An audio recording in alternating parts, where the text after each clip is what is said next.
Today I thought it would be kind of fun because the cold weather is approaching to do this little feature on Timmins, Ontario, Canada by showing some of these photographs from an old calendar. So I don't know about you, but when I go thrifting, I like to look through the books to see if I can find any old photos, whether they're of families or people on vacations or old cities and towns, because not all of these photographs can be found. Sometimes you'll get lucky in your local libraries. You'll be able to find pictures of your city, when it was in development. But I always tell everybody, if you like photography, you might not think your town or city matters a whole lot, but, there may not be those photographs later on. So get out there and take pictures of the architecture, the buildings. Even if they don't seem very interesting to you, there is someone out there that will really treasure those photographs. And it also marks the change that the towns and cities undergo. I like looking at the city streets now and then and comparing them. So the title on this is Dog Teams Were a Major Form of Transportation in the Early Camps. This team, led by Cobalt, that'd be that dog there, a bulldog, was famous throughout the North. Look at they like back then the dogs were like thoroughbreds, some of them. And that looks like a very healthy dog. So what do we see up here? We see the Club Cafe and the club, and this is South Porcupine Community. And yeah, they traveled by dog sled in the north. I remember the roads weren't paved. They weren't even graveled. They might not even been a road. Maybe they had to clear the bush to make a road back then. And I think a lot of us take for granted. We don't realize what our ancestors went through when they came to new places. There was nothing in place. There were no hotels to go stay at. They had to build them, right? Everything had to be built from scratch. There were no restaurants to go to. And they had to grow their own food. Obviously, they would bring stuff along on the venture, but there was no corner store to go to get produce. It's a different time. This says the Great Porcupine Fire of July 11th, 1911. Oh, this goes back farther than I thought. Destroyed the mines and communities in the region. This is a view of Golden Avenue with the relief tents sent from Toronto. Golden Avenue, South Porcupine, after the fire. So again, they didn't have the resources that they need, so these tents were sent up from Toronto. Wish I could get a better spotlight on some of the gentlemen featured in these photographs. And this one is 3rd Avenue in Timmins, Ontario in the 1940s. So here we have the theater that was called the Polar Theater, I guess. Look at this old car here. I love the old cars. Anything that's not computerized, I'm in love with. We have Lincoln Shoes over here, the billiards. And some of these signs may or may not have been in French as well. It looks like it might have said billets there. I don't know. I think that's Dominion, maybe. And we have Burke's Drugstore. So again, that was 3rd Avenue in the 1940s. Then we have Packing to Porcupine. So the gold rush Doesn't say the year of this, but it says the Great Porcupine Gold Rush was an adventure for many young men. This group is packing to Porcupine. So imagine you hear of the gold rush up north. Grab a backpack, shovel. Look at the forearms on this guy. There were no health food stores or supplements back then. That's just from good diet, healthy foods. I wonder if they ever made their mark and got some gold. And then we have people gathered at the corner of 3rd Avenue and Pine Street to celebrate the end of the First World War in November 1918. If any of you are lucky enough to hear the stories from your grandparents of when the World War stopped or ended,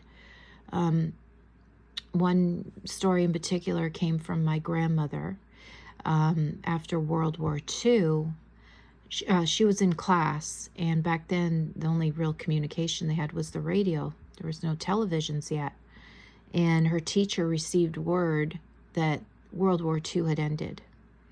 And so all the kids gathered out onto the street outside the school, and they danced. And she grabbed her teacher's hand, and she just remembers twirling around with her teacher, and they were just so relieved because, of course, they were very much affected by the war and had to ration things, and it was a tough time for everybody. Okay, so what do we have here? We have Pierce and Sons Limited, Miners Supplies and Proprietors. Is that what that says? And then here we have Chaussee Drugstore. And yeah, just everybody would just be out there talking, excited, relieved, all those things. And then we have an underground crew prepares for another day's work in one of the many gold mines of Porcupine. Working in the mines, working the mines nowadays is still a very, very high risk job. But back then, of course, they didn't have a lot of the resources, technology, things like that to assist in rescues. So it was even more dangerous. Imagine someone's grandfather or uncle is in some of these photos. I guess it would be great grandparent. And this one is one of my favorites. It's the co-op store movement was alive and well in the community. This photo was taken of the Timmins store in 1941. Wow, first of all, the first thing I noticed was look at these wonderful light fixtures. Wouldn't it be fantastic to go into a quaint little, cute little grocery store? You know, they used to pay attention to details, and it was just much more inviting and less sterile. So over here we have some apples, I believe, for 19 cents. And in the center here we have a Jello display. I believe that says 3 for 25 cents. And these were probably oranges and grapefruits. I'm going to assume these are grapefruits possibly, and these are oranges. So notice the difference in price. 19 cents for the apples, which were probably grown locally, and then oranges would have had to come up from the United States. And the 39-cent, they might be grapefruits. I'm not quite sure. Look at the wonderful flour sacks. And over here against this wall we have, I don't know if you guys can see. Let's zoom in for a moment.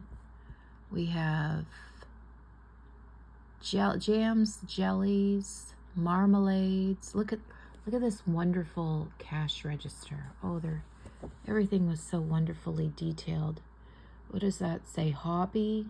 I don't know what that says. Syrup, anyway. Pickles and peanut butter. Vinegar, maybe dressings, mayonnaise, canned fish, canned beets. Look how they spell beets. That's strange. Oh, sorry, canned meats. Spices, and not sure what the last one was, but look at how, I mean, for a co-op store, it didn't have a lot of food. I mean, compare it to today's Costco or Sam's Club. It's just a small little store, but very neat, well kept. And then Schumacher's First Avenue, it's now Father Costello Drive, was home to dozens of businesses and hotels. Schumacher's was a big family. I'm not quite sure if they were a family of doctors. I do remember being told a little bit about the history of the family. I just know that they were wealthy. But anyways, there's the Grandview Hotel, coffee bar. Again, look at those wonderful cars. Look at the telephone, or would that be the hydro pole? Sloping there. Remember, none of this stuff was there when settlers got there. They had to put up the hydro poles and plumbing and everything. There's the Empire Hotel. And Wilson's DRUGS's. Unfortunately, I can't say the name. I'm gonna just pan out for a little there.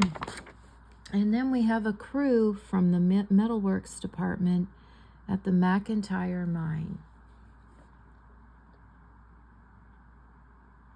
You wouldn't be able to find tools like that nowadays. Not of that quality anyway.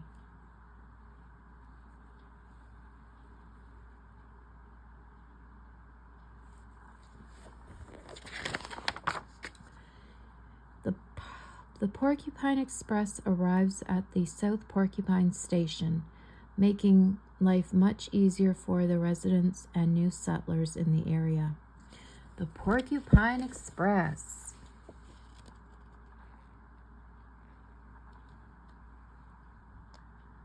Look at how lovely the men are dressed. You know, all men wore a hat and a jacket and just much more dapper than nowadays. Let's see if I can zoom on those conductors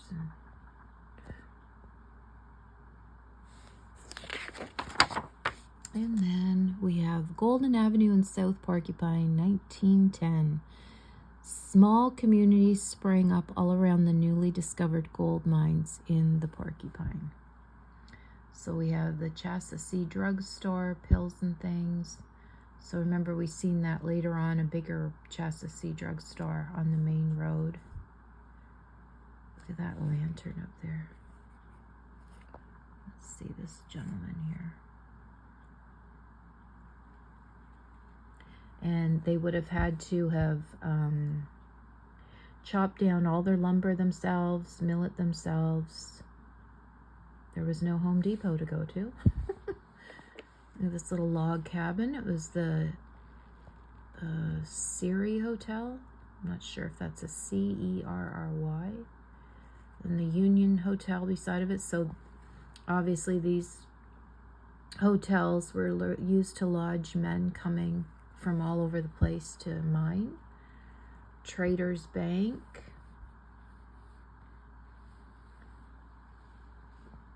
Yeah.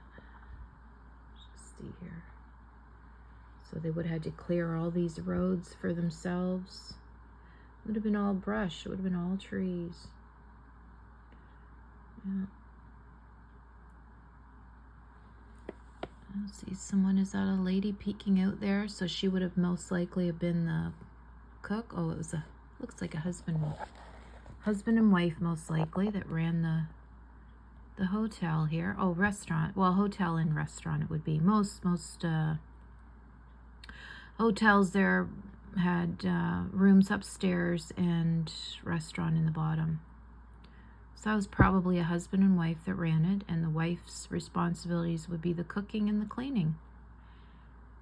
So hard work, but very good work, especially in those times. Lots of money to be made. All right, that concludes, I do believe. Oh, wait, we got one more.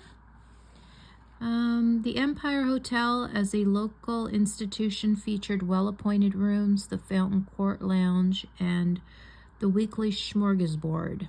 The War Memorial can be seen on the hill across from the hotel. So there was the War Memorial here. And there is, look at these cars. So it's just probably a little bit of, oh, maybe that's not snow. But let's see all the traffic. So look, all these houses look like they're just small little wartime houses. And there's the Empire Hotel.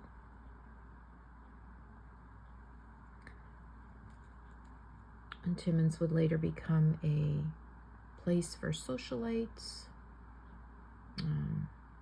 Once the money was being made, it was quite a happening place, I'll say that. Yeah, very nice. All right. Well, every time I say it's done, it's not done.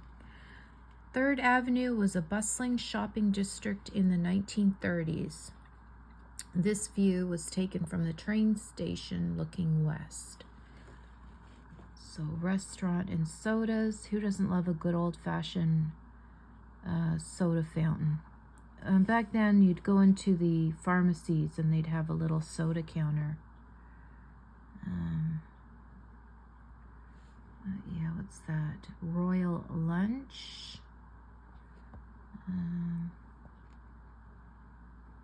Hardways. There's a paint shop.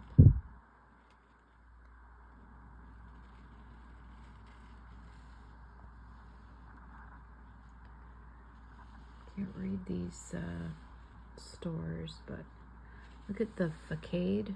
Is that what they call it? Front of this store. Look at the detail. Love it.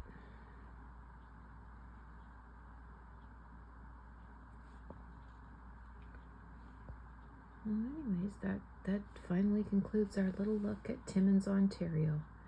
Hopefully we'll do more of these kind of fun little look, and someone will be interested. Someone might have grown up there or visited there, family trip there, whatever, gone fishing, or maybe they themselves know of some mining stories.